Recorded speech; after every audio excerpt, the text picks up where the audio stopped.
Welcome दोस्तों, स्वागत है आपका एक दिल को छू जाने वाली कहानी के साथ अल्फाजों की आवाज़ में। यह कहानी एक 5 साल के मासूम बच्चे की है जो अपनी छोटी बहन को लेकर मंदिर में बैठा हाथ जोड़कर भगवान से ना जाने क्या क्या मांग रहा था।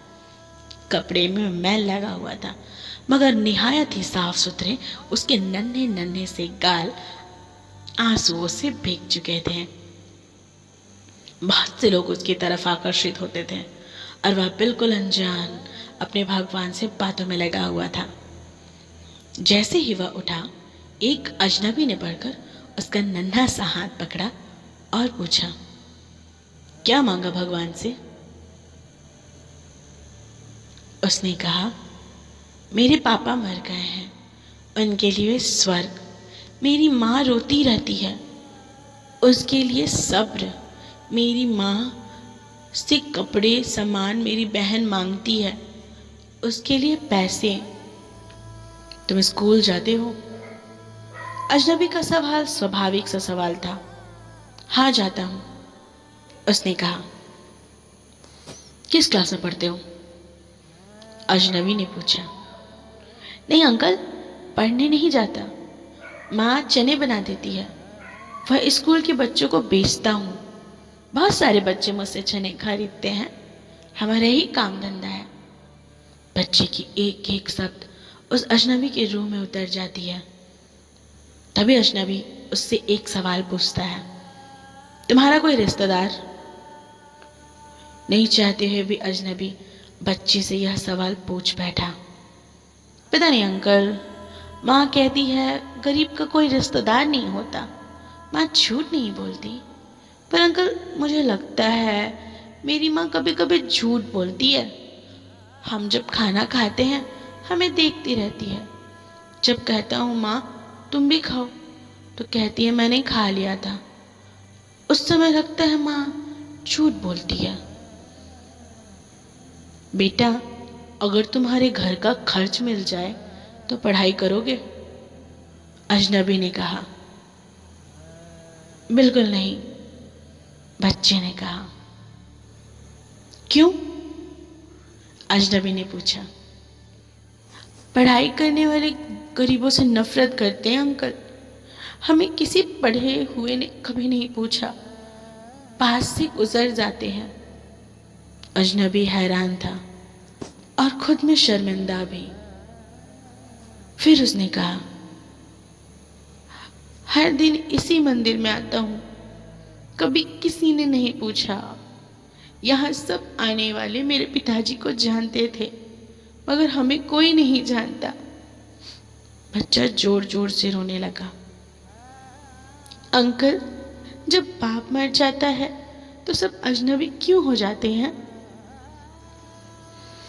उस अजनबी के पास उस बच्चे के इस सवाल का कोई जवाब नहीं था और वह अजनबी बस यही बात अपने मन में सोच रहा था कि ना जाने कितने ऐसे मासूम हैं जो इतनी मासूमियत में भी हसरतों से घायल है। सही बात है ना? इस वीडियो के माध्यम से यही बताने का प्रयास हो रहा है और इस कहानी के माध्यम से भी यही बताने का प्रयास हो रहा है कि बस एक कोशिश कीजिए और अपने आस पास ऐसे ज़रूरतमंद यतीमों, बेसहाराओं को ढूंढिए और उनकी मदद कीजिए। मंदिर में, गुरुद्वारे में सीमेंट, अन्न की बोरी, दूध, प्रसाद चढ़ाने से ज़्यादा अच्छा है कि आप किसी गरीब की मदद करें। मैं ये नहीं कहती हूँ कि पूजा मत करिए, पर पूजा में तो एक फूल और एक फल भी चढ़ा दोगे तो श्रद्धा है उसमें। लेकिन जो गरीब होते हैं, जिनको इसकी ज़रूरत होती है, मैं सिर्फ इंसानों की बात नहीं कर रही, मैं जानवरों की बात भी कर रही हूँ। जिनको ज़रूरत है, जिनको भूख लगती है, जिनको अन्न का एक दाना के लिए मतलब कई परिस्थितियों का सामना करना पड़ता है। इतने मासूम उम्र में पढ़ाई लिखाई छोड़कर जिनको सड़कों पे बैठ के भीख मांगना होता है, या कुछ भी करना होता है, उनकी मदद करिए। किसी की बात कर रही हूँ जिनको वाकई ज़रूरत है, जो अपनी छोटी उम्र में ही किसी मजबूरी में फंसकर किसी कारणवश अपने घर के खर्च को चलाने पे मजबूर हो जाते हैं और पढ़ने की उम्र में वो कमाना शुरू कर देते हैं। मैं उन्हीं लोगों की, उन्हीं ज़रूरतमंदों की मदद करने की बात कह रही हूँ। छोटी छोटी मदद ही बड़ी मदद बनती है दोस्तों।